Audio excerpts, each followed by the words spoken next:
Hello everyone. आज हम start करेंगे एक न्यू चैप्टर जिसका नाम है origin and evolution of earth from the book fundamental of physical geography of class 11। सबसे स्टार्ट में जो इस बुक के एक थीम दी हुई है कि हम बचपन में काफ़ी बार जब स्टार्स को चमकता हुआ देखते थे तो वी आर वेरी वंडर की कैसे ये स्टार की फॉर्मेशन हुई है। In this chapter we are going to discuss how our universe is form, how our star is form and how ultimately our solar system where we are living on the earth is formed. सबसे पहले इसमें दो type की theories दी गई है, एक early theories and दूसरी है मॉडर्न थ्योरीज। अर्ली थ्योरीज के बेस पे ही मॉडर्न थ्योरीज बनी है, मतलब उसी को रिवाइज करके और उसी को एक्सपेंड करके मॉडर्न थ्योरीज को लिया गया, but early theories are not acceptable at that time. Okay, हम पढ़ेंगे पहले अर्ली थ्योरीज होती क्या है, क्योंकि उसी के बेस पे modern theories we have to read that. सबसे पहले इन्होंने बोला है कि लार्ज नंबर ऑफ हाइपोथेसिस जो थी वो दी गई थी डिफरेंट फिलोसोफर और साइंटिस्ट के द्वारा कि कैसे ओरिजिन हुई है हमारी अर्थ की। उसमें सबसे पॉपुलर जो आर्ग्यूमेंट था वो दिया था एक जर्मन साइंटिस्ट ने जिनका नाम था इम्यूनल कैंट। उसी हाइपोथेसिस को एक मैथमेटिशियन लैपलेस ने 1796 में रिवाइज कर दिया। इस हाइपोथेसिस का नाम क्या था? Nebular hypothesis. What did it called as? Nebular hypothesis. इस हाइपोथेसिस को हम नेबुलर हाइपोथेसिस के नाम से पहचानते थे। इस हाइपोथेसिस में क्या था? इस हाइपोथेसिस में उन्होंने बोला कि एक हमारा सन है, यूथफुल सन, जिसके अराउंड एक नेबुला की फॉर्मेशन हुई है। Nebula is a gas around करती है उसे, और उसी से क्लाउड की फॉर्मेशन हुई। और जो क्लाउड है जब ठंडा हो गया, कंडेंस हो गया, तो वो रोटेट करना शुरू कर जाता है हमारे सन को, जिससे क्या होती है? प्लैनेट्स की फॉर्मेशन होती है। If I describe you through a diagram, this is like that. ये सन है, okay, this is a sun and इसके अराउंड ये नेबुला है। इसको कलर चेंज करती हूँ मैं, नहीं ये इसका यही कलर रहेगा। This is a nebula like that, कि यहाँ पे नेबुला है, यहाँ पे गैसेस का बहुत सारा फॉर्मेशन है। इसी से क्या होता है? इसी से हमारा एक क्लाउड का फॉर्मेशन होता है। यहाँ पे क्लाउड का फॉर्मेशन होता है इधर। This is a cloud, this is a sun, this is the cloud and ये नेबुला है। नेबुला मतलब गैस है अराउंड इसके बहुत सारी, तो इससे क्लाउड की फॉर्मेशन होती है। जब ये कंडेंस हो जाता है, तो क्या होता है? ये रोटेट करना शुरू कर जाता है सन के अराउंड। और जो सन था वो यूथफुल सन था, मतलब तब सन की भी फॉर्मेशन आसपास ही हुई थी। ठीक है, so this is all about this कि the hypothesis consider that the planets were formed out of the cloud of material associated with the youthful sun. this one, ये youthful sun से था, okay, यूथफुल सन से था जो बाद में rotate करने लगा उसी के अराउंड जब कंडेंस हो गया। 1900 में कैम्बेरियन ने और मोल्टन ने एक और थ्योरी थी जो कि ये बताती थी कि कैसे हमारे प्लैनेट्स की फॉर्मेशन हुई। तो इसमें क्या था? इन्होंने क्या बोला कि एक वैंडरिंग स्टार था, जब वो सन के पास से गुजरा तो उसकी ग्रेविटी के कारण उसने कुछ मटेरियल सन का अपनी तरफ ले गया, जिससे एक सिगार शेप की एक्सटेंशन होती है, जो कि जब ठंडी होगी तो वो क्या करने लगी? रिवॉल्व करने लगी सन के अराउंड। ये भी कुछ नेबुलर हाइपोथेसिस जैसी थी, बस थोड़ा सा इन्होंने एक्सटेंशन और दिया था। लाइक यहाँ पे अगर मैं बोलूँ कि ये सन था, ठीक है, सन के पास से क्या होता है? एक स्टार गुजरता है। दिस इज़ लाइक, ये स्टार गुजरा, ये एक स्टार था जो कि गुजरा वहाँ से। दिस इज़ अ स्टार, ये इसका, और इसकी कुछ ग्रेविटी थी, इसकी ग्रेविटी के कारण जो इसका स्टार की ग्रेविटी थी, वैंडरिंग स्टार की, this is sun, this is star, इसकी जो ग्रेविटी थी इसके कारण क्या किया? इसने कुछ एक्सटेंशन अपने साथ ले गया, मतलब कुछ एक्सटेंशन, मतलब उसने सिगार जैसे सिगरेट की होती है ना, वैसे ही कुछ एक्सटेंशन की, जैसे उसका धुआं निकलता है, तो उसमें से उसने कुछ एक्सटेंशन की, जिसको हम बोलते हैं प्लैनेट्स। जब वो कंडेंस होगी एक्सटेंशन, यहाँ पे कुछ मटेरियल था, यहाँ पे कुछ मटेरियल था, यहाँ पे कुछ मटेरियल था, यहाँ पे कुछ मटेरियल था, जब ये कंडेंस हो गया तो ये क्या करने लगा? रोटेट करने लगा सन के अराउंड, और इस तरीके से क्या होती है? हमारे डिफरेंट प्लैनेट्स की फॉर्मेशन होती है। जैसे यहाँ पे पढ़ो, as a result a cigar shape extension of a material was separated from the solar surface. As a passing star moved away, the material separated from the solar surface continued to revolve around the sun. मतलब उसने revolution शुरू कर दिया and it slowly condense into planets. Sir James Jeans and sir Harold Jeffrey ने भी इसको support किया, ठीक है, उन्होंने भी इसको सपोर्ट किया। And at a later date the argument considered of a composition to the sun to have been coexisting, मतलब लेटर पीरियड में इन्होंने थोड़ा और आर्ग्यूमेंट इसमें ऐड किया, और जिसको उन्होंने किसका नाम दिया, बाइनरीज थ्योरीज का नाम दिया, which they called as the binary theories. Okay 1950 में ऑटो स्टैमिंट नाम का एक बंदा था रशिया का, एक कार्ल वेजिस्कार दूसरा जर्मनी का था। ये दो साइंटिस्ट ने नेबुलर हाइपोथेसिस को और थोड़ा डिटेल के साथ रिवाइज करने की कोशिश की। इन्होंने क्या कहा, they consider that the sun was surrounded by a solar nebula containing mostly the hydrogen and helium. इन्होंने क्या कहा कि जो सन है उसके अराउंड मोस्टली क्या है, एक सोलर नेबुला है जो कि किससे बना है, हाइड्रोजन और हीलियम से। ओके वो हाइड्रोजन एंड हीलियम से बना है, और उसी के सन के अराउंड एक थोड़ा डस्ट पार्टिकल भी है। उनमें एक कोलिजन और फ्रिक्शन होती है जिससे एक डिस्क शेप का क्लाउड का फॉर्मेशन होता है, और डिस्क शेप क्लाउड का फॉर्मेशन उस नेबुला और उस डस्ट पार्टिकल के एक्यूमुलेशन से क्या होता है, प्लैनेट्स की फॉर्मेशन होती है।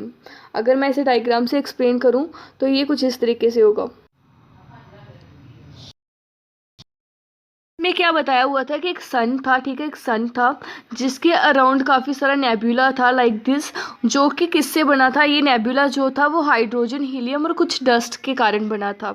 हाइड्रोजन हीलियम और डस्ट में क्या होती है, फ्रिक्शन होती है एक, और दूसरा होता है कोलिजन। हाइड्रोजन और हीलियम और डस्ट में फ्रिक्शन एंड कोलिजन होती है। फ्रिक्शन क्या होती है, जब दो बॉडीज़ एक दूसरे के साथ रब की जाए या एक दूसरे के कॉन्टेक्ट में आए तो उसमें जो फोर्स पैदा होती है। दूसरा होता है कोलिजन, मतलब एक दूसरे के साथ टकराना। दो टाइप की कोलिजन होती है, इलास्टिक एंड अनइलास्टिक, तो वो तो डिफरेंट चीज़ है। मतलब कोलिजन और फ्रिक्शन के कारण, इन दो फोर्सेस के कारण क्या होता है, इनमें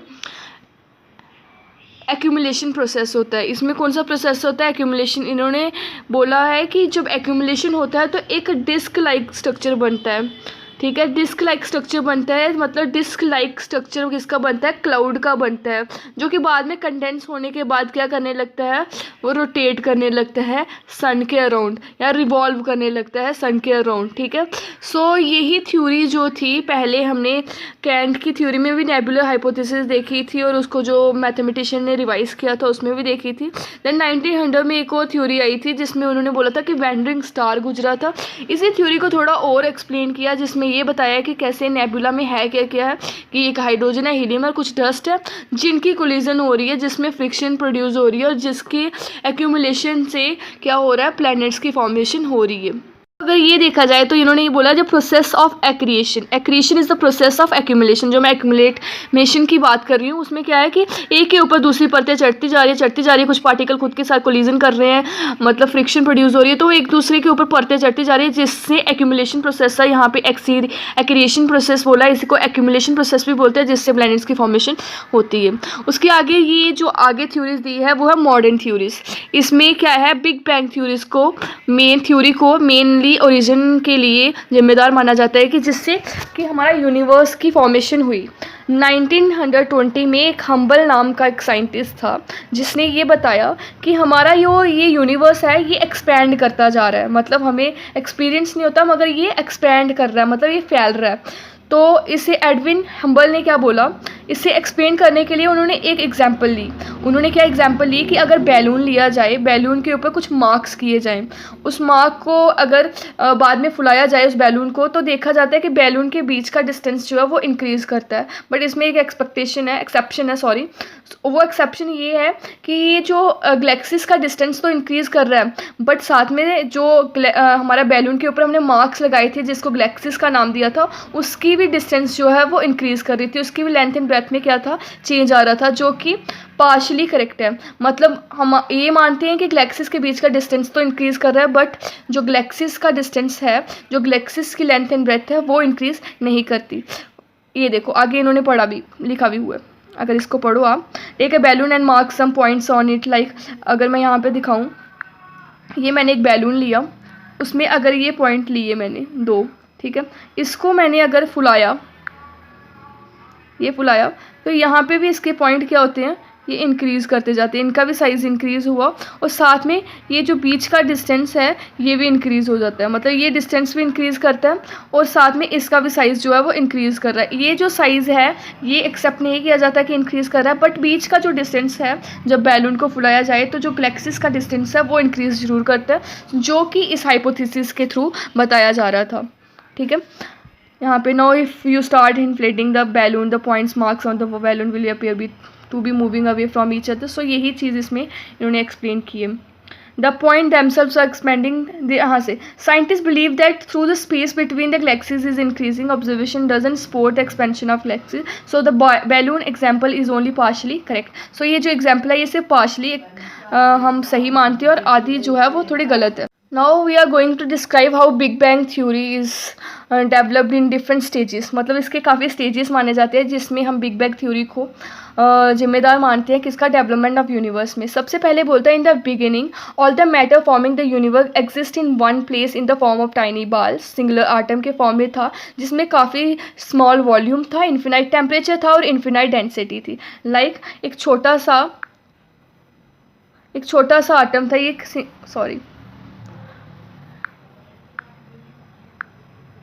एक छोटा सा आटम था जिसमें स्मॉल वॉल्यूम था, उसका वॉल्यूम क्या था, स्मॉल था, वॉल्यूम स्मॉल था और उसमें इन्फिनाइट टेम्परेचर था, उसका टेम्परेचर जो था इन्फिनाइट था। इन्फिनाइट का मतलब होता है काफ़ी ज़्यादा जिसकी कोई वैल्यू ना हो, मतलब उसकी कोई वैल्यू नहीं होती, बहुत ज़्यादा वैल्यू, और इन्फिनाइट ही डेंसिटी थी उसमें। डेंसिटी और टेम्परेचर इन्फिनाइट था और वॉल्यूम क्या था, स्मॉल था। और ये एक सिंगुलर आटम था और एक किसी प्लेस में था। अचानक इसमें एक्सप्लोजन होता है, अचानक at the big bang the tiny ball exploded violently, this lead to the huge expansion. ये एक्सप्लोड होता है वायलेंटली और एक ह्यूज एक्सपेंशन होती है।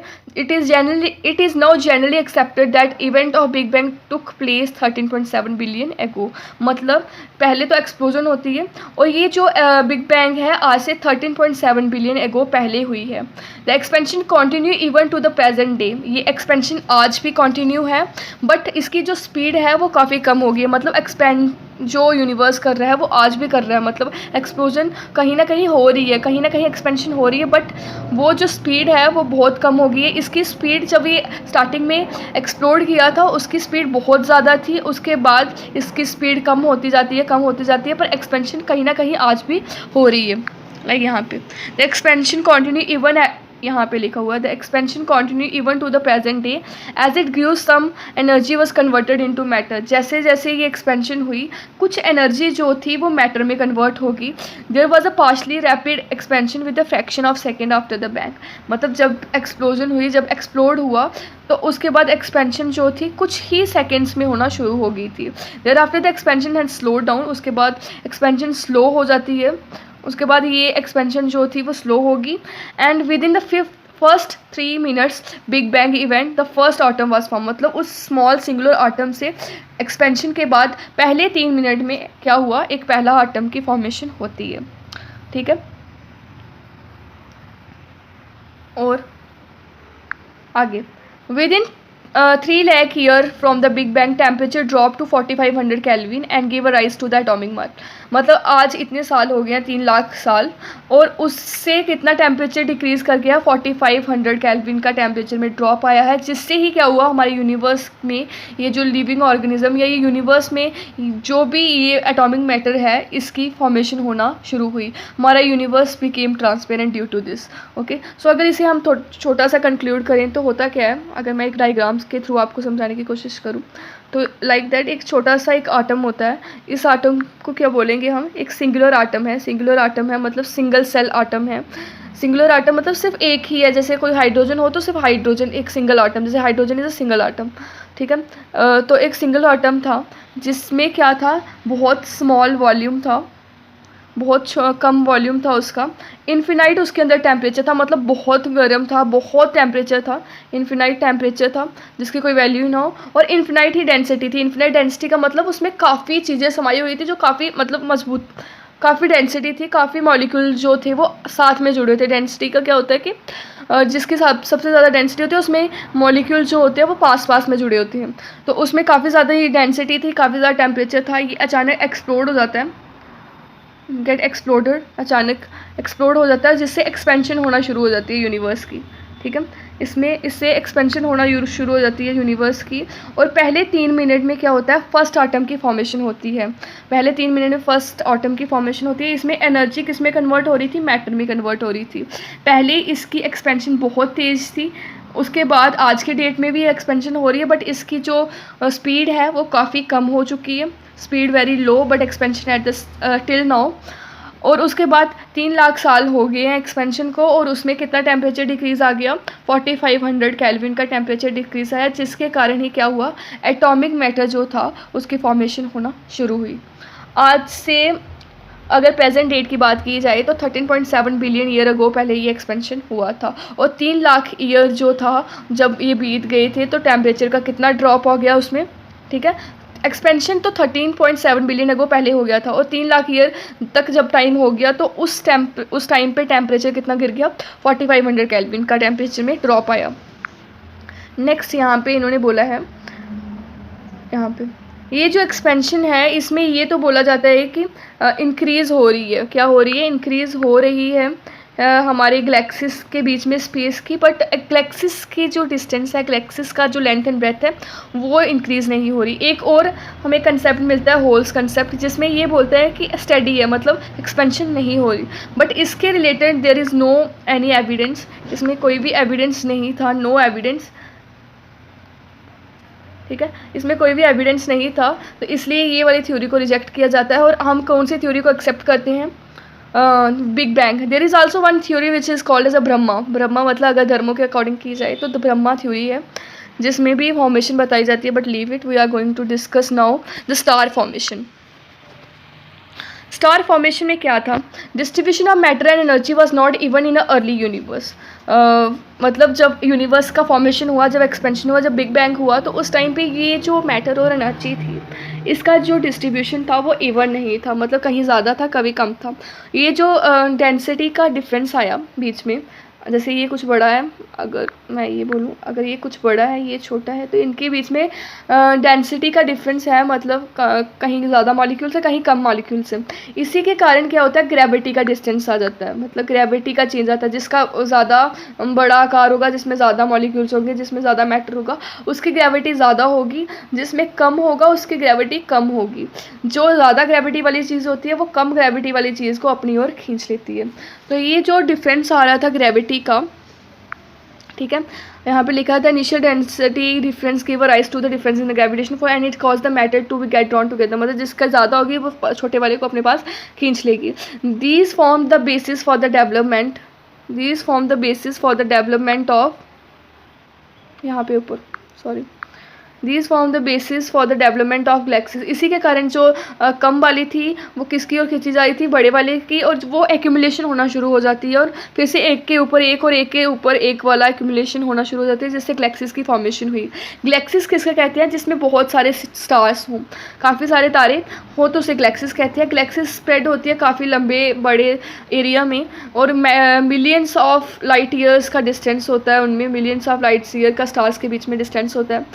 लाइट ईयर क्या होता है, कहीं का भी डिस्टेंस, आइदर वो हम सन से मून का डिस्टेंस हो या किसी भी चीज़ का डिस्टेंस हो, उसे लाइट ईयर में हम मेज़र करते हैं। लाइट ईयर जो है वो टाइम का मेज़र नहीं है, मतलब हम उसे टाइम नहीं, हम उसे डिस्टेंस मेज़र करते हैं। और इसकी वैल्यू किसके बराबर होती है, 9.46 इंटू 10⁻12 किलोमीटर, ठीक है। हमारे अर्थ और सन के बीच का जो डिस्टेंस है वो 149,598,000 किलोमीटर है, वो नीचे है बॉक्स में, तो वो आप देख लेना।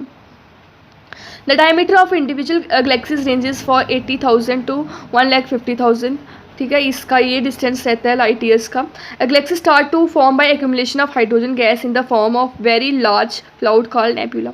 फिर से ये चीज़ आ जाती है कि गैलेक्सीज की फॉर्मेशन कैसे हुई, एक्यूमुलेशन हो रहा था हाइड्रोजन गैस का, तो उससे क्या हो रहा है, एक नेबुला की फॉर्मेशन हुई, यहाँ पे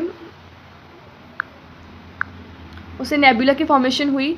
एक्यूमुलेशन के कारण क्या हुआ, नेबुला की फॉर्मेशन हुई। Eventually grow nebula develop localize clumps of gases, this clumps continue to grow into a even denser gases body give rise to the formation of stars. देखो स्टार की कैसे फॉर्मेशन हुई, मैं यहाँ पे बताती हूँ आपको। लाइक अगर मैं इसका साइज इंक्रीज करूँ तो ये क्या था, ये एक नेबुला है, काफ़ी सारी गैसेस जो है वो साथ में एक्यूमुलेट हुई है। और ये गैस कौन सी है? सिर्फ एक है, हाइड्रोजन। काफ़ी सारी नहीं, एक ही हाइड्रोजन गैस है, उसका एक नेबुला का फॉर्मेशन होता है, मतलब काफ़ी सारी ऐसे राउंड शेप लेती है। ठीक है, ये कौन सी गैस है? This is hydrogen gas. Okay, ये हाइड्रोजन गैस थी, ये एक जगह इकट्ठी होना शुरू हुई, एक नेबुला का फॉर्मेशन हुआ। इससे क्या हुआ? एक क्लम्प्स ऑफ गैसेस बनना शुरू हुए। क्लम्प्स होता है एक अलग अलग छोटी छोटी गैसेस का एक अलग ग्रुप बनना शुरू हुआ, तो वैसे एक क्लम्प्स की फॉर्मेशन होना शुरू हुई।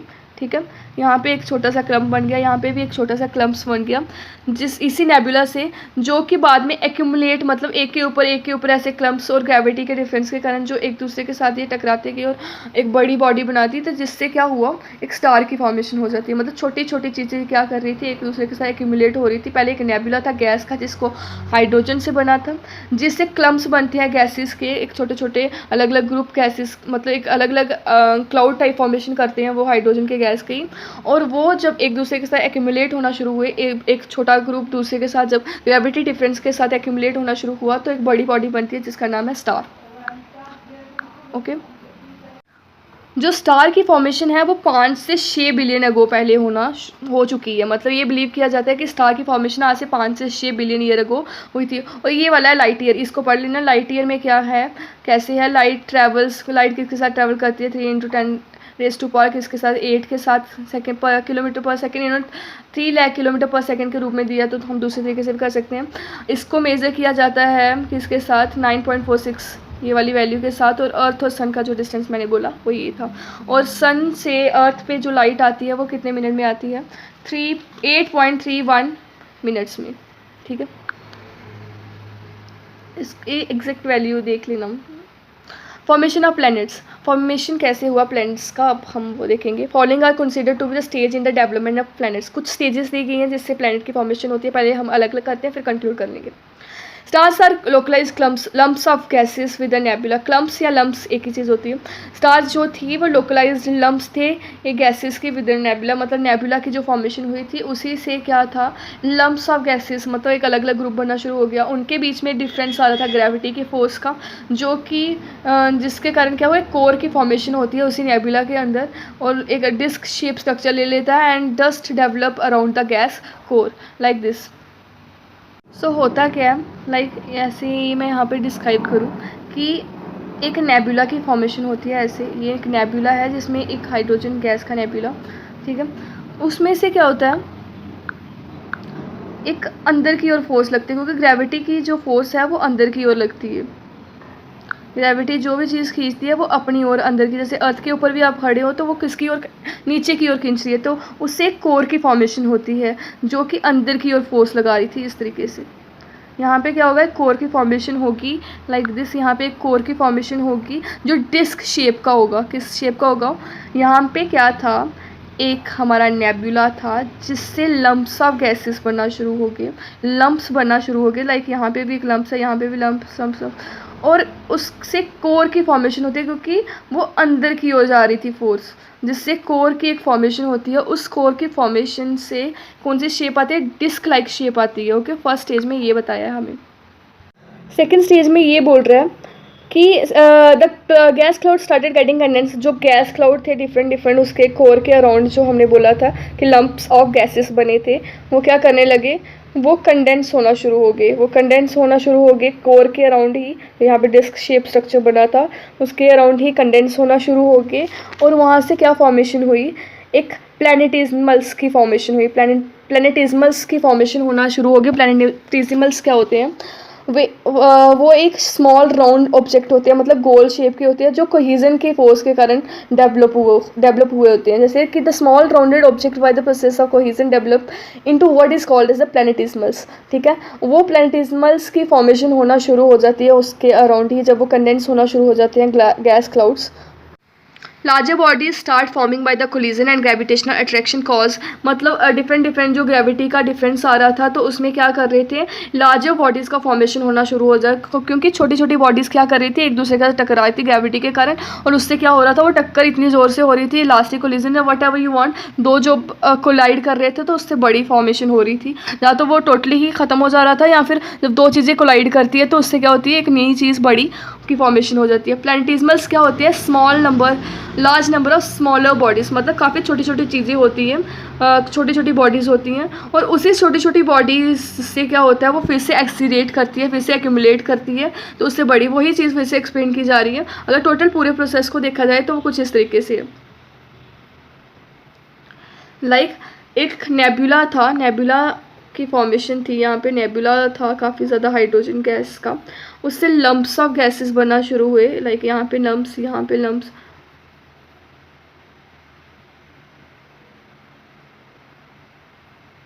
लम्प्स ऑफ गैसेस बनना शुरू हुए, और ग्रेविटेशनल फोर्स कौन सी साइड लग रही थी, अंदर की ओर लग रही थी, जिससे क्या हुआ, एक कोर की फॉर्मेशन होती है, वहाँ पे क्या होता है, कोर की फॉर्मेशन होती है, और ये है लम्प्स ऑफ गैसेस, यहाँ पे कोर की फॉर्मेशन होना शुरू हो जाती है। थोड़ी देर के बाद जब टेम्परेचर ड्रॉप करता है तो ये कंडेंस हो जाती है, वहाँ पे ही, और वहाँ पे छोटे छोटे ये जो पार्टिकल्स थे, छोटे छोटे ये जो बॉडीज़ थी, इसको प्लैनेटिज्मल्स कहते हैं।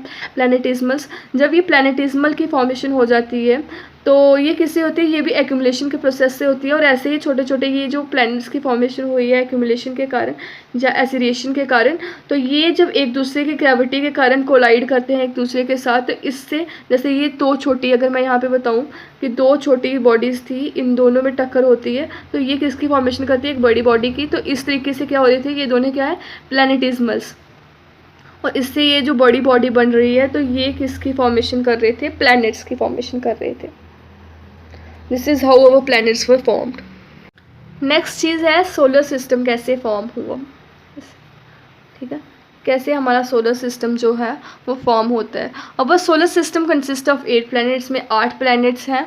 The nebula from which our solar system is suppose to be made is a sun, मतलब जिस नेबुला से हमारा ये सोलर सिस्टम बना है वो सन है। And started it's collapse and core formation, इसकी कोर की फॉर्मेशन कब हुई थी, आज से 5 to 5.6 बिलियन ईयर अगो पहले, and the planet was formed about 4.6 billion ago, मतलब कोर की फॉर्मेशन 5 से 5.6 बिलियन पहले कोर की फॉर्मेशन होती है, उसके बाद कंडेंस करके जब प्लैनेटिज्मल्स की फॉर्मेशन होती है, जिससे प्लैनेटिज्मल एक दूसरे के साथ कोलाइड करते हैं और एक बड़े प्लैनेट की फॉर्मेशन करते हैं, तो ये कब हुई प्लैनेट की फॉर्मेशन, 4.6 बिलियन ईयर अगो। और solar system consist of the sun, इसमें एक सन है, ठीक है, there is a sun, okay, there is a sun, 8 planets, 63 moons, million of smaller bodies like asteroids and comets, and a huge quantity of dust, grain and gases. Now you are surprised by knowing that there are 63 moons. We have only one moon, and where are that 62 moons left? सो है अलग अलग planets के different moons होते हैं। हमारे अर्थ का एक moon है, वैसे ही 8 प्लैनेट्स हैं, million of smaller bodies asteroid और कॉमेट्स हैं, और काफ़ी सारी डस्ट पार्टिकल और गैसेस है हमारे सोलर सिस्टम में। Okay, out of the 8 planet, Mercury, Venus, earth, Mars are called inner planets. इसमें से एक को बोला है inner planet, this is inner planet. Mercury, Venus, earth and Mars को इनर प्लैनेट बोलते हैं, क्योंकि ये क्या करते हैं, सन की बेल्ट जो है, एस्ट्रॉइड की एक बेल्ट है यूपिटर के आगे, उसके आगे आगे वाले प्लैनेट्स को इनर प्लैनेट बोलते हैं, उसके पीछे पीछे प्लैनेट्स को क्या बोलते हैं, आउटर प्लैनेट्स बोलते हैं। जो फर्स्ट 4 प्लैनेट्स हैं इन्हें टेरेस्ट्रियल प्लैनेट्स बोलते हैं, जो लास्ट वाले 4 प्लैनेट्स हैं उन्हें जोवियन प्लैनेट्स बोलते हैं, या गैसेस, क्योंकि वो मेनली गैस से बने होते हैं, और इसे टेरेस्ट्रियल इसलिए बोलते हैं क्योंकि इसमें रॉक वगैरह होती है और मेटल वगैरह होता है। Meaning the earth are made up of rocks and metal and have relatively high density, इसमें डेंसिटी काफ़ी ज़्यादा है, इसलिए तो रॉक की फॉर्मेशन हुई। और दूसरे वालों को जोवियन या गैस जाइंट प्लैनेट्स बोलते हैं, क्योंकि वो गैस से बने हैं। जोवियन मीन यूपिटर लाइक, मतलब उसमें जोवियन का मतलब होता है काफ़ी बड़े साइज़ का, जोवियन मीन काफ़ी जिसका साइज़ बड़ा हो, जैसे यूपिटर लाइक का। And most of them are made larger than a terrestrial, उनमें से वो मतलब टेरेस्ट्रियल से भी काफ़ी ज़्यादा बड़े बड़े हैं, और उनका बहुत ही थिक एटमॉस्फेयर है, whereas our atmosphere is very thin in मतलब जिनका थिन है उन्हें इनर प्लैनेट्स बोलेंगे, जिनका थिक है उन्हें आउटर प्लैनेट्स बोलेंगे। अगर उसको मैं डायग्राम से बताऊं कि इनर और आउटर वाले दिखते कैसे थे, तो वो कुछ ऐसे था कि यहाँ पे ये क्या है, काफ़ी सारे एस्ट्रॉइड्स हैं। मतलब यहाँ पे एक बेल्ट है एस्ट्रॉइड की, यहाँ पे बहुत बड़ी बेल्ट है। तो ये जो इधर वाले 4 प्लैनेट्स हैं, ये तो चलो सन है,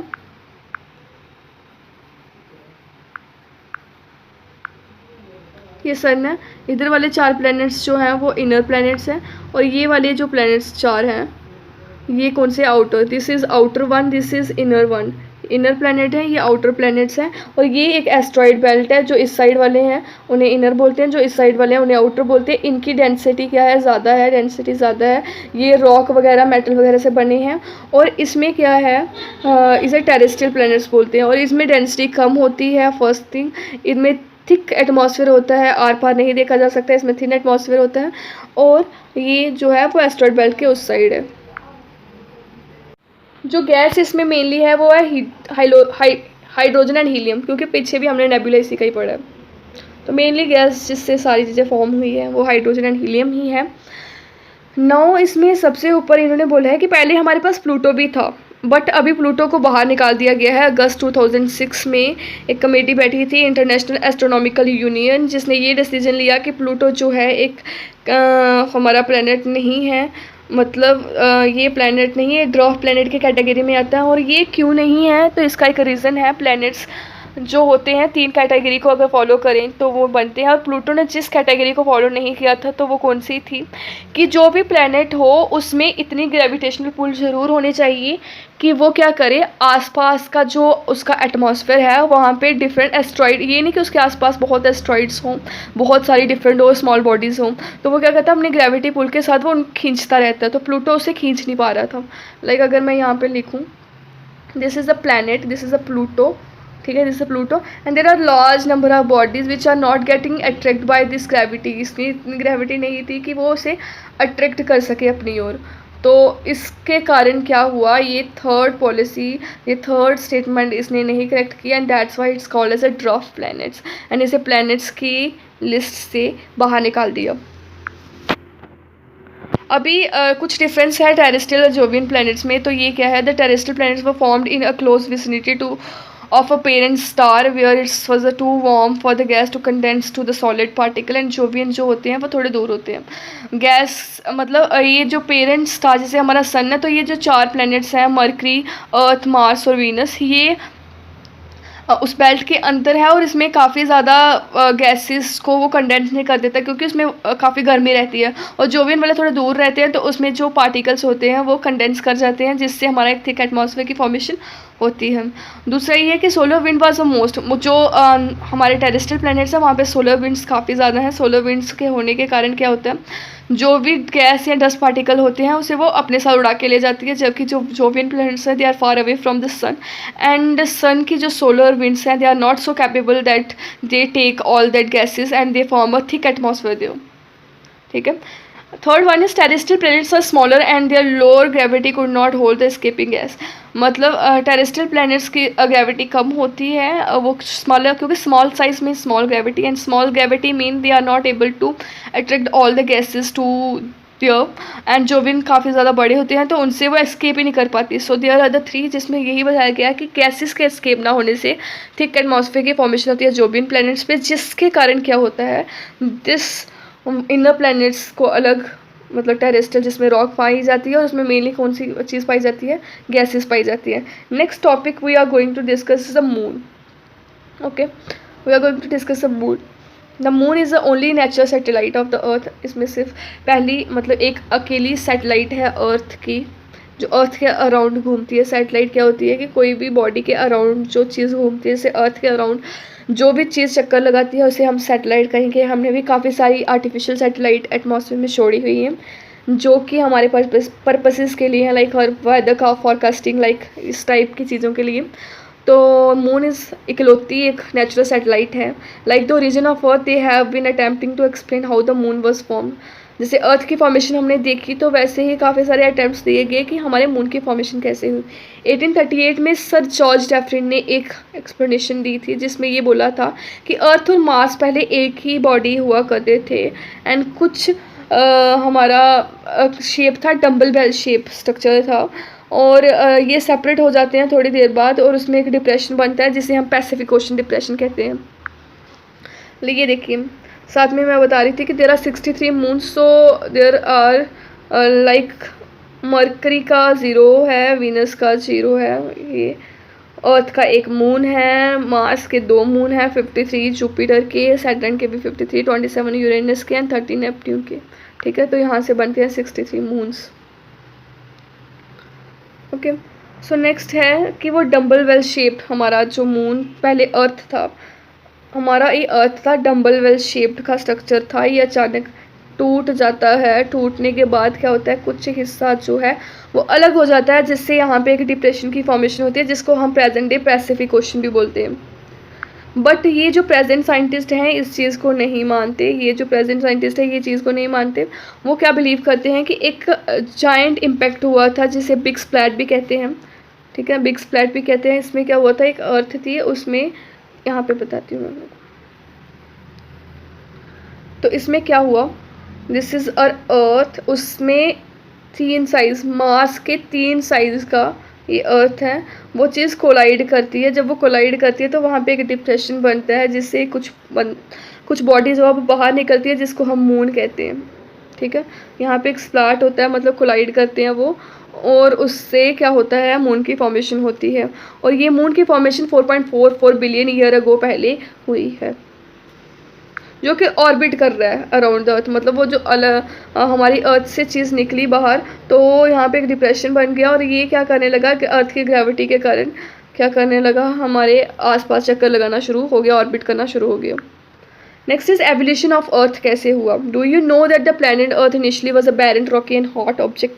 मतलब स्टार्टिंग में जो हमारी अर्थ थी वो काफ़ी हॉट थी, उसमें कुछ भी बैरन था, मतलब बंजर थी और काफ़ी रॉकी थी, और इसका एटमॉस्फेयर में मेनली क्या था, हाइड्रोजन एंड हीलियम थी। आज की जो ये अर्थ हम देखते हैं तो ये काफ़ी ब्यूटीफुल हो चुकी है, बट इसको भी एक लॉन्ग प्रोसेस के थ्रू जाना पड़ा, जिसमें कि rocky, barren and hot earth जो है वो किसमें कन्वर्ट हुई, ब्यूटीफुल प्लैनेट में with the ample amount of water, okay, and conductive atmosphere favouring the existence of life, so that ये जो अर्थ है इतनी चेंज हुई, so that we are able to live on that, right. Earth has a layer structure, earth का कैसा structure है, layered structure है। Wait, earth है, वाई इट्स नॉट कमिंग, अर्थ का लेयर्ड स्ट्रक्चर है, और ये कितने साल आज से पहले बने, 4600 मिलियन ईयर अगो, जिसमें आउटर मोस्ट, ठीक है, अर्थ का स्ट्रक्चर है, क्रस्ट, कोर एंड मेंटल भी है इसमें, और इसमें एक एटमॉस्फेयर लिया जाता है अर्थ का, एक हाइड्रोस्फीयर है जिसमें पानी आ जाता है, और एक है लिथोस्फीयर जिस पे हम रहते हैं। और अर्थ के अंदर का अगर इंटीरियर देखा जाए तो ये 3 जोन में डिफरेंशिएट होता है, like crust, core and mantle, and they are further more divided. The earth has a layered structure from the outer end of the atmosphere to the center of the earth. The material that exists is not uniform. The atmospheric matter has a less density from the surface to the deeper depth. The earth interior has a different zone, and each of contain a material with a different characteristics. First, we are going to discuss a lithosphere. The earth was mostly in a volatile stage during its primordial stage. मतलब starting में जब अर्थ की formation हुई थी तो वो काफ़ी गर्म था। Due to the gradual increase in density the temperature inside has increase. जैसे जैसे डेंसिटी इंक्रीज करती गई, जो टेम्परेचर था वो भी इंक्रीज करता गया। As a result the material inside जो started separating depending on its density. तो इससे क्या हुआ कि मटेरियल सेपरेट होना शुरू हो गया उसकी डेंसिटी के अकॉर्डिंग। मतलब जिसकी ज़्यादा डेंसिटी थी वो सिंक करने लगा अंदर की, और जिसकी कम थी वो फ्लोट करने लगा। लाइक अगर आप एग्जांपल लो, बकेट में कुछ मिट्टी ऐड कर दो या कुछ भी चीज़ ऐड करो, जिसकी जो हैवी होगा वो नीचे सिंक कर जाएगा, और जो थोड़ा लाइट वेट होगा तो वो फ्लोट करना शुरू हो जाएगा, फ्लोट करना शुरू हो गया। तो वैसे क्या हुआ, this allowed the heavier material like iron to sink toward the centre of the earth and the lighter ones to come upward. With the passage of time, जैसे जैसे टाइम बीतता गया वो कूल होना शुरू होगी और सॉलिड में कन्वर्ट होना शुरू होगी इन अ स्मॉलर साइज। ठीक है, smaller size. This later led to the development of outer surface in the crust, जिससे क्या हुआ, मतलब जो लो डेंसिटी वाला था वो ऊपर आना शुरू हो गया, उससे क्रस्ट की फॉर्मेशन हुई ड्यूरिंग, जब टेम्परेचर थोड़ा डिक्रीज हो गया। During the formation of moon, जिस मून की फॉर्मेशन हुई तो हमने पढ़ा था वहाँ पे एक बिग स्प्लैट हुआ था, जिससे क्या हुआ कि अर्थ में जब ये बिग स्प्लैट हुआ, जब ये इसके साथ टकराया तो फिर से क्या होता है, कोलिजन और फ्रिक्शन के कारण क्या होता है, टेम्परेचर इंक्रीज कर जाता है अर्थ का। जब वो फिर से इंक्रीज करता है तो उससे क्या होगा, जो डेंसिटी वाले ज़्यादा मटेरियल होंगे और अंदर की ओर जाएंगे, और जिससे क्या होता है, डिफरेंट लेयर्स की फॉर्मेशन होना शुरू हो जाती है। From the surface to the centre but we have a layers like crust, core and mantle, जिससे पहले हमारी 2 लेयर्स बन रही थी, लाइक पहला एक क्रस्ट बन रही थी और एक बीच में कोर बन रहा था। बट जब मून इसके साथ मून की फॉर्मेशन होती है, जब ये मास से भी 3 गुना बड़ी चीज़ जब स्प्लैट करती है इसके साथ, तो एक लेयर की और फॉर्मेशन होती है, that is called as a crust, core and mantle. And ऐसे ही 3 लेयर्स की फॉर्मेशन होती है और हमारी अर्थ की फॉर्मेशन होती है। Now the evolution of atmosphere and hydrosphere, ये कैसे हुई? The present composition of earth atmosphere is chiefly contributed to the nitrogen and oxygen. जो आज का हमारा एटमॉस्फेयर है, इसमें मेनली क्या चीज़ पाई जाती है, नाइट्रोजन एंड ऑक्सीजन पाई जाती है, ठीक है, these 2 things.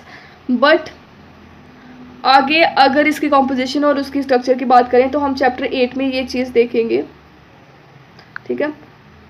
There are 3 stages in the evolution of present atmosphere. 3 stages में ये एवोल्यूशन को देखा जाता है। पहली स्टेज कौन सी है? The first stage is mark by the loss of primordial atmosphere. First में क्या होता है, जो प्रीमोडियल एटमॉस्फेयर जिसमें हाइड्रोजन एंड हीलियम काफ़ी ज़्यादा थी, वो उड़ गई, किसके कारण? सोलर विंड्स के कारण। सेकेंड स्टेज में क्या होता है, यहाँ पे प्रीमोडियल हो जाती है, हाइड्रोजन और हीलियम जो है वो सोलर विंड के कारण क्या करते हैं, एटमॉस्फेयर से ख़त्म हो जाते हैं, ठीक है। सेकेंड स्टेज क्या है? In second stage the hot interior of the contribute to the evolution of atmosphere.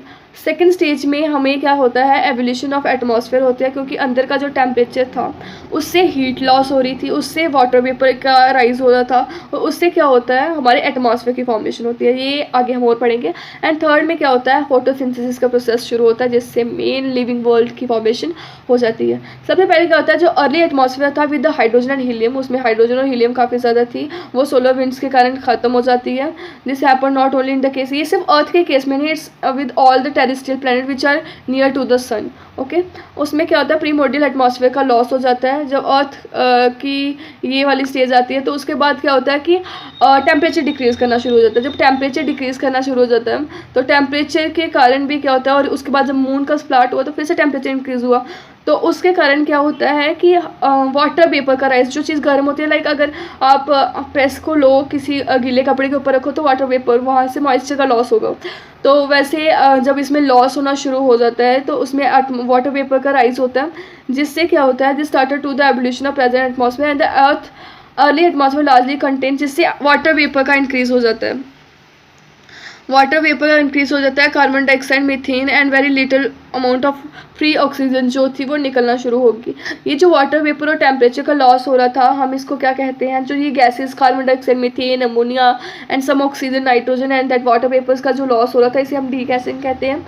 Continuous volcanic eruption भी जो हो रहे थे उसके कारण भी वाटर वेपर और गैसेस का कॉन्ट्रीब्यूशन हो, मतलब पहले हाइड्रोजन एंड हीलियम थी, ये अर्थ है, यहाँ पे हाइड्रोजन एंड हीलियम थी, पहले ये सोलर विंड के कारण उड़ जाती है, मतलब ये चली जाती है वापस, ये उड़ जाती है, और उसकी जगह क्या होती है, अंदर से ये जो इसके अंदर से क्या फॉर्मेशन बाहर जा रहा है, like this is earth, right, this is earth. पहले क्या होता है, सारे जो हाइड्रोजन एंड हीलियम जो एटमॉस्फेयर में था वो ख़त्म हो जाता है, हाइड्रोजन एंड हीलियम, ये प्रीमोडियल एटमॉस्फेयर था, यहाँ से ख़त्म हो जाता है। उसके बाद क्या होता है, इसी अर्थ में से हमारे वाटर वेपर, मैं अलग अलग के लिए लूँगी, ग्रीन फॉर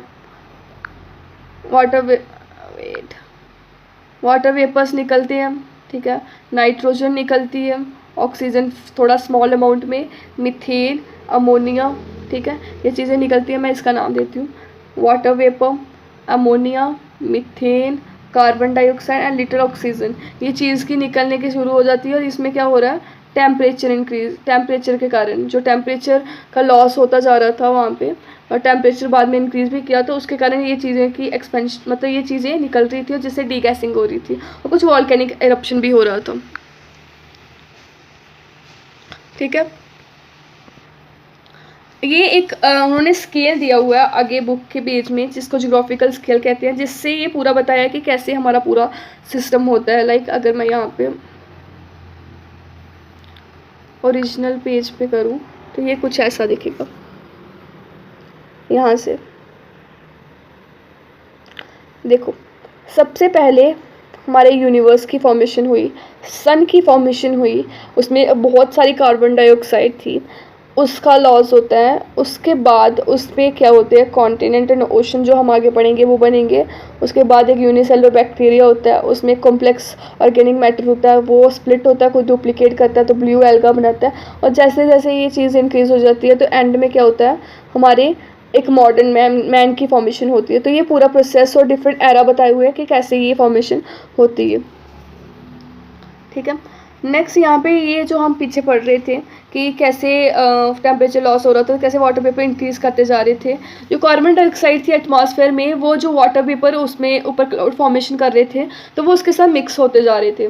जो ये रेन वाटर था उसके साथ ये कार्बन डाइऑक्साइड क्या कर रहा था, मिक्स होता जा रहा था, जिससे और फर्दर डिक्रीज हो रहा था टेम्परेचर का, और कंडेंस होना शुरू हो गया। और जब वाटर वेपर क्लाउड की फॉर्मेशन करते हैं तो वो ग्रेन नीचे भी गिरेगी, जिससे और टेम्परेचर का लॉस हुआ, उससे और ज़्यादा फिर वाटर वेपर ऊपर जाएंगे। जितना नीचे मॉइस्चर, जितना प्रेस को ज़्यादा गिले पर रखोगे, जितनी प्रेस ज़्यादा गर्म होगी वो ज़्यादा से ज़्यादा निकालेगी मॉइस्चर को, तो वैसे ही वाटर वेपर की और फॉर्मेशन होती जा रही थी और वो नीचे गिरते जा रहे थे, जिससे क्या हुआ, हमारे ओशन की फॉर्मेशन होती है।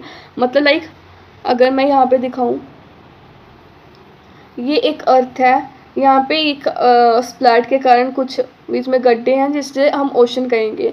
यहाँ से क्या हो रहा है, यहाँ से हमारे ये डिफरेंट गैसेस और वाटर वेपर्स का राइज हो रहा है।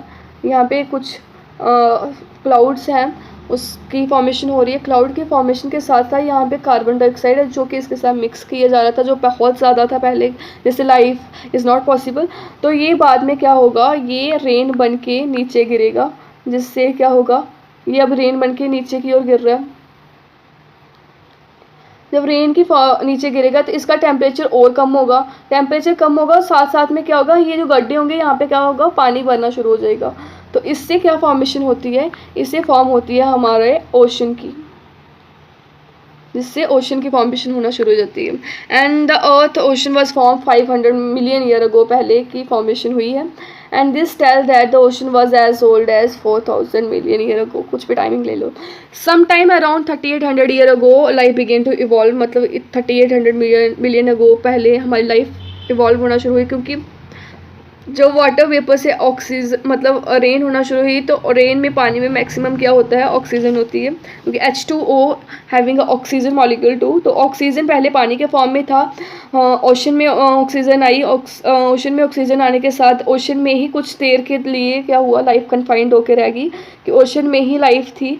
ठीक है, उसमें फोटोसिंथेसिस प्रोसेस होना शुरू हो गई ओशन में, and eventually ocean was saturated with oxygen. इससे क्या हुआ कि ऑक्सीजन जो थी वो फ्लड करना शुरू हो गई हमारे एटमॉस्फेयर में 2000 मिलियन ईयर अगो। पहले फोटोसिंथेसिस, पहले ओशन में लाइफ आई और उसके बाद क्या था, हमारे अर्थ लिथोस्फीयर में भी, क्रस्ट में भी लाइफ आ गई। अभी लास्ट टॉपिक है इस चैप्टर का, that is origin of life, life की ओरिजिन कैसे हुई। The last phase in the evolution of Earth leads to the origin and evolution of Earth. It's undoubtedly clear that initially the Earth or even the atmosphere of the Earth was not conducive for the development of life. Starting में इतनी favourable नहीं थी कि इसमें life form हो जाए, क्योंकि यहाँ पे सिर्फ सब कुछ क्या था, वेरिन था, रॉक थे और काफ़ी टेम्परेचर का इंक्रीज़ था। मॉडर्न साइंटिस्ट ये मानते हैं कि ये जो हमारी लाइफ की फॉर्मेशन हुई है ये किससे हुई है, एक कॉम्प्लेक्स ऑर्गेनिक मॉलिक्यूल से हुई है, जिसने खुद को डुप्लीकेट किया। जैसे अमोइबा पढ़ते हैं हम बायो में, अगर 8th में पढ़ा होगा तो उसमें अमोइबा लाइक इस ऐसा स्ट्रक्चर होता है। तो ये क्या कहते हैं, सिंगुलर सेल सा स्ट्रक्चर होता है, ये खुद को ही ब्रेक करके अपने डुप्लीकेट फॉर्म करता है और इससे 2 बनते हैं, मतलब 2 बेबीज़ की फॉर्मेशन होती है। तो वैसे ही कुछ कॉम्प्लेक्स ऑर्गेनिक मटेरियल था जिससे डुप्लीकेट की फॉर्मेशन होती है, वो खुद ही डुप्लीकेट करता है खुद को, और जिससे लाइफ की फॉर्मेशन होना शुरू हो जाती है, लिविंग सबस्टेंस जो है वो कन्वर्ट होना शुरू हो जाते हैं। जो रिकॉर्ड्स फाइंड किए गए हैं जैसे फॉइजल्स वगैरह से देख के, तो वहाँ से पता चलता है कि जो ये ब्लू एल्गी आज की डेट में हम देखते हैं, तो ये ऐसा ही कुछ स्ट्रक्चर जो था आज से 3000 मिलियन ईयर को पहले भी था। एंड ये एज्यूम किया जाता है कि 3800 मिलियन अगो, मतलब 4000 मिलियन ईयर को हमने ओशन का फॉर्मेशन दिया, वहाँ पे लाइफ आई, और 3800 मिलियन ईयर अगो यहाँ पे भी लाइफ आ गई। मतलब इसमें ओशन बने थे, और 200 मिलियन ईयर अगो के बाद क्या हो गया, हमारे लाइफ की फॉर्मेशन होगी। The summary of the evolution of life from the unicellular bacteria to the modern man, ये कौन से चैप्टर में, ये स्केल जो हमने पीछे पढ़ा, जो हमने लास्ट टाइम देखा, उसमें दिया गया है कि कैसे पहले यूनिवर्स की फॉर्मेशन हुई, देन सन की कार्बन डाइऑक्साइड काफ़ी ज़्यादा थी, देन ओशन और कॉन्टिनेंट बनते हैं, ब्लू एल्गा बनता है, सॉफ्ट बॉडी एथ्रोपोड्स बनते हैं, मतलब एथ्रोपोड्स होते हैं जो ओशन में पाए जाते हैं, मैरीन लाइफ बनती है, फर्स्ट फिश की फॉर्मेशन होती है, फर्स्ट रेप्टाइल की फॉर्मेशन होती है, और डायनासोर्स आते हैं, जब डायनासोर रैट्स आते हैं, मैमल्स, एंथ्रोपॉड एप्स आते हैं, एंड देन मॉडर्न मैन। कुछ इस तरीके से पूरा टेबल दिया हुआ है। So this is all about this chapter. If we want to discuss this exercise, तो यहाँ पे पूछा हुआ है पहला question, which one of the following figure represent the age of the earth. तो क्या आंसर है आपका? इसका आंसर है 4.6 billion year, this one. Which one of the following has a longest duration, किस में, ये उसी टेबल से पता चलेगा किसकी लॉन्गेस्ट ड्यूरेशन थी, तो उसमें आएगा इंस, कुछ ऐसा ही प्रोनाउंस होगा। Which one of the following is not related to the formation और modification of the present atmosphere, तो इसमें क्या होगा, differentiation. Which one of the following represent the inner planets, कौन सा इनर प्लैनेट्स को रिप्रेजेंट कर रहा है, तो between the sun and belt of asteroid I think, या life on the earth appeared around how many year before, कितने साल पहले लाइफ हुई थी, 3.8। This is all about this chapter. Thank you so much. If you like this and do connected with other series also, I'm going to complete all this book